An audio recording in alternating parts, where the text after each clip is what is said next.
মহাস্থানগড় বাংলার প্রাচীনতম নগর। বাংলাদেশের পুরানিদর্শনগুলোর মধ্যে অন্যতম প্রাচীন ও ঐতিহ্যপূর্ণ স্থান মহাস্থানগড়। প্রাচীন এই পুরাকীর্তিটি রাজশাহী বিভাগের বগুড়া জেলা থেকে ১৩ কিলোমিটার উত্তরে শিবগঞ্জ উপজেলার করতোয়া নদীর তীরে অবস্থিত। এটি প্রাচীন বাংলার পুণ্ড্রবর্ধনের অংশ ছিল। পুণ্ড্রবর্ধন ছিল প্রাচীন বাংলার সবচেয়ে সমৃদ্ধ জনপদ। এই পুণ্ড্রবর্ধনের রাজধানী ছিল পুণ্ড্রনগর, যা পরবর্তী সময়ে মহাস্থানগড় হিসেবে পরিচিত হয়। এটি মৌর্য সাম্রাজ্যের গুরুত্বপূর্ণ শহর ছিল। ইতিহাস ও পরিচিতি: মহাস্থান মানে পবিত্র স্থান এবং গড় মানে দুর্গ। আজ থেকে প্রায় ২৫০০ বছর আগে গড়ে ওঠা এই স্থানটি বৌদ্ধ শিক্ষার জন্য প্রসিদ্ধ ছিল। চীন ও তিব্বত থেকে অনেক বৌদ্ধ সন্ন্যাসী এখানে লেখাপড়ার জন্য আসতেন। এরপর তারা দক্ষিণ ও পূর্ব এশিয়ার বিভিন্ন দেশে ছড়িয়ে পড়তেন এই শিক্ষার বিস্তার ঘটাতে। স্থানটি সম্পর্কে চীনা পরিব্রাজক হিউয়েনসাং তার ভ্রমণ কাহিনীতে লিখে গেছেন, এটি ছিল মৌর্য, গুপ্ত, পাল ও সেন রাজাদের সময়ে বাংলার গুরুত্বপূর্ণ অঞ্চল। এছাড়া মুসলিম শাসনামলেও এর গুরুত্ব ছিল, কিন্তু এখন সেসবের ধ্বংসাবশেষ অবশিষ্ট রয়েছে মাত্র। তবুও সগর্বে দাঁড়িয়ে আছে মহাস্থানগড়। বর্তমানে এটি প্রত্নতত্ত্ব অধিদপ্তর কর্তৃক সংরক্ষিত। ২০১৬ সালে একে সার্কের সাংস্কৃতিক রাজধানী হিসেবে ঘোষণা করা হয়।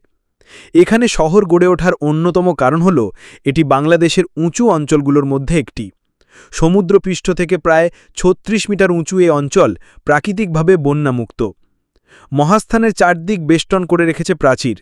প্রাচীর বেষ্টিত এ নগরীর মধ্যে রয়েছে বিভিন্ন আমলের প্রত্নতাত্ত্বিক নিদর্শন। শহরের কেন্দ্রে অবস্থিত দুর্গটি উপর থেকে দেখতে আয়তকার। এটি উত্তর দক্ষিণে ১.৫২৩ কিলোমিটার এবং পূর্ব পশ্চিমে ১.৩৭১ কিলোমিটার পর্যন্ত বিস্তৃত। আশেপাশের এলাকা থেকে দুর্গ প্রাচীরটি প্রায় ১৩ থেকে ১৩ মিটার উঁচু। জনপ্রিয় কাহিনী: সেন বংশের শেষ রাজা লক্ষণ সেন গৌড়ের রাজা থাকার সময় এই গড় অরক্ষিত ছিল। সে সময় মহাস্থানগড়ের রাজা ছিলেন নল, কিন্তু ভাই নীলের সাথে তার বিরোধ লেগেই থাকত। সে সময় এক অভিশপ্ত ব্রাহ্মণ এই এলাকায় আসেন। তিনি তার পাপের প্রায়শ্চিত্ত করতে ভারতের দাক্ষিণাত্যের শ্রীক্ষেত্র থেকে এখানে আসেন। তিনি পরশু বা কুঠার দিয়ে নিজের মাকে হত্যার দায়ে অভিশপ্ত ছিলেন। তিনি এই দুই ভাইয়ের বিরোধ মেটানোর নাম করে কৌশলে নিজেই রাজা হয়ে যান। ইতিহাসে তিনি পরশু হিসেবে পরিচিত হলেও তার আসল নাম ছিল রাম। কিন্তু রাজা হওয়ার পর তিনি অত্যাচারী শাসক হিসেবে আত্মপ্রকাশ করেন। তার অত্যাচারে যখন এলাকার জনগণ অতিষ্ঠ হয়ে পড়ে, তখন এখানে একজন আধ্যাত্মিক শক্তিধারী দরবেশের আগমন ঘটে। তার নাম ছিল হজরত শাহ সুলতান মাহমুদ বলখি রহিম। কিংবদন্তি অনুযায়ী তিনি মাছ আকৃতির নৌকায়, অন্য তথ্য অনুযায়ী মাছের পিঠে করে সে সময়ের বিশাল করতোয়া নদী পার হয়ে মহাস্থানগড়ে আসেন। তাই তার আর এক নাম মাহি সাওয়ার, যার অর্থ মাছের পিঠে আরোহণকারী। তিনি বর্তমান আফগানিস্তানের বলখি নগর থেকে এসেছিলেন। তিনি সাথে করে অনেক অনুসারীও নিয়ে আসেন এই অঞ্চলে। মহাস্থানগড়ে এসে তিনি ইসলাম ধর্ম প্রচার শুরু করলে স্থানীয় রাজা পরশুরামের সাথে তার বিরোধ হয়।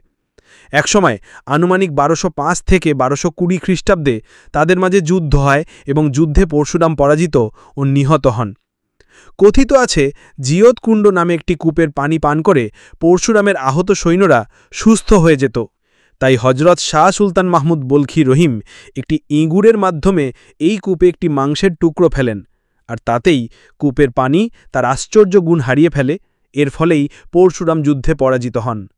মহাস্থানগড়ের দুর্গপ্রাচীরের দক্ষিণ পূর্বে অথবা মহাস্থানগড় বাসস্ট্যান্ডের কিছুটা পশ্চিমে হজরত শাহ সুলতান মাহমুদ বলখি রহিম এর মাজার শরীফ রয়েছে।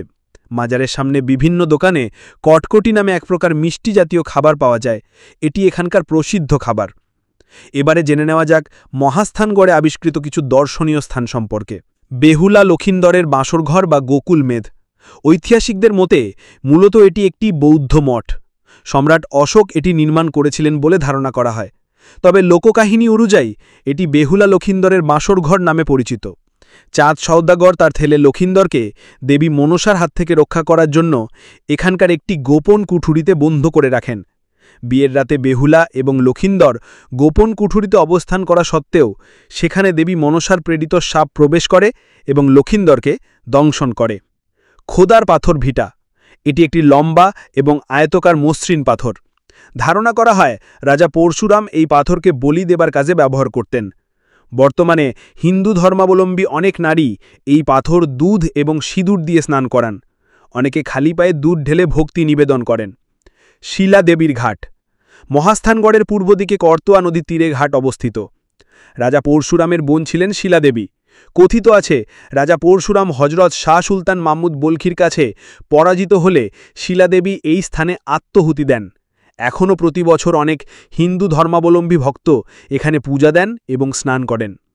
গোবিন্দভিটা। এটি মহাস্থান জাদুঘরের ঠিক সামনে। গোবিন্দভিটা অর্থ দেবতা বিষ্ণুর আবাসস্থল। এখানে একটি মন্দির রয়েছে, তবে বৈষ্ণব ধর্মের কোনো নিদর্শন এখানে পাওয়া যায়নি। ভাসু বিহার। স্থানীয়ভাবে এটি নরপতির ধাপ নামে পরিচিত। এখানে বৌদ্ধ সংঘারামের ধ্বংসাবশেষ পাওয়া গিয়েছে। ধারণা করা হয় এটি একটি বৌদ্ধ ধর্মপীঠ ছিল। পরশুরামের প্রাসাদ। এখানে পাল আমলে নির্মিত ইমারতের নিদর্শন পাওয়া গিয়েছে, তবে স্থানীয়ভাবে এটি পরশুরামের প্রাসাদ হিসেবে পরিচিত। ভীমের জাঙ্গল। এটি একটি দীর্ঘ বাঁধ যা বহিঃশত্রুর আক্রমণ থেকে রক্ষা করার জন্য রাজা ভীম কর্তৃক নির্মিত হয়েছিল বলে মনে করা হয়। এটি ইতালির বৃত্তাকার দুর্গের সাথে সাদৃশ্যপূর্ণ। আরও একটি মতানুসারে এটি এই এলাকায় বন্যা থেকে বাঁচার জন্য তৈরি করা হয়েছিল। মহাস্থানগড়ের 3 দিক পর্যন্ত পরিবেষ্টিত এবং উত্তরাঞ্চলের প্রায় 70 কিলোমিটার পর্যন্ত এর বিস্তৃতি। এখানে বহু মঠ রয়েছে। এছাড়া এখানে আরও কিছু দর্শনীয় স্থান রয়েছে, যেমন মানকালীর ঢিবি, বৈরাগীর ভিটা, স্কন্ধের ধাপ, তোতারাম পণ্ডিতের ধাপ, বিহার ধাপ, মঙ্গলকোট স্তূপ, ট্যাংরা বৌদ্ধ স্তূপ, তালিদাহ সাগর ইত্যাদি। ধ্বংস ও পুনরুদ্ধার। 14 শতকের দিকে শামসুদ্দিন ইলিয়াস শাহ গৌড়, বঙ্গ, পুন্ড্র, সমতট, হরিকেল নিয়ে বাঙালা নামে রাজ্য গড়ে তোলার ফলে মহাস্থানগড়ের গুরুত্ব কমে আসতে থাকে। ফলে 15 শতকের দিকে মহাস্থানগড়ে মানুষের আনাগোনা কমে যায় এবং এটি তার পূর্বের অস্তিত্ব হারিয়ে ফেলে। কালক্রমে এটি ধ্বংসস্তূপে পরিণত হয়। বহু বছর এই জায়গাটি মানুষের কাছে অজানা রয়ে যায়। অবশেষে 1808 সালে সর্বপ্রথম ফ্রান্সিস বুকানন হ্যামিল্টন এই ধ্বংসাবশেষ চিহ্নিত করেন। পরবর্তী সময়ে ব্রিটিশ প্রত্নতত্ত্ববিদ আলেকজান্ডার কানিংহ্যাম এই ধ্বংসাবশেষকে প্রাচীন পুন্ড্রনগর বলে নিশ্চিত করেন। 1928-29 খ্রিস্টাব্দে আর্কিওলজিক্যাল সার্ভে অফ ইন্ডিয়ার তৎকালীন মহাপরিচালক কাশীনাথ নারায়ণ দীক্ষিতের তত্ত্বাবধানে মহাস্থানগড়ের প্রথম প্রত্নতাত্ত্বিক খনন কাজ আরম্ভ হয়। 1931 সালে এখানে প্রত্নতাত্ত্বিক খননে ফলে ব্রাহ্মী লিপির সন্ধান মেলে, যাতে সম্রাট অশোক কর্তৃক দুর্ভিক্ষ পীড়িত মানুষকে সাহায্য করা তথ্য পাওয়া যায়। মহাস্থানগড় থেকে সামান্য উত্তরে গেলে দেখা পাওয়া যাবে মহাস্থানগড় প্রত্নতাত্ত্বিক জাদুঘরের। এটি 1967 সালে প্রতিষ্ঠিত হয়েছিল। মহাস্থানগড় খনন করে যেসব মূল্যবান জিনিসপত্র পাওয়া গেছে তা এখানে সংরক্ষিত রয়েছে। এর মধ্যে উল্লেখযোগ্য হল হিন্দু ও বৌদ্ধ ধর্মের বিভিন্ন দেবদেবীর মূর্তি, বিভিন্ন যুগের মুদ্রা, স্মারকলিপি, মাটির তৈজসপত্র, পোড়ামাটির ফলক, শিলমোহর, শিলালিপি, আত্মরক্ষার অস্ত্র, মূল্যবান অলঙ্কার সামগ্রী, সোনা, রূপো, লোহা, কাঁসা, তামাসহ বিভিন্ন মূল্যবান ধাতব সামগ্রী।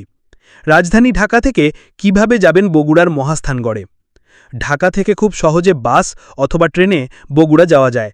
কমলাপুর রেল স্টেশন থেকে রংপুর এক্সপ্রেস বা লালমনি এক্সপ্রেসেও বগুড়া যাওয়া যায়। বগুড়ার হাড্ডিপট্টি বা রেল স্টেশন থেকে খুব সহজেই বাসে বা অটোরিকশা নিয়ে 30 থেকে 40 মিনিটের মধ্যে মহাস্থানগড়ে পৌঁছে যাওয়া যায়। প্রতি বছর বহু পর্যটক এই স্থানে বেড়াতে আসেন।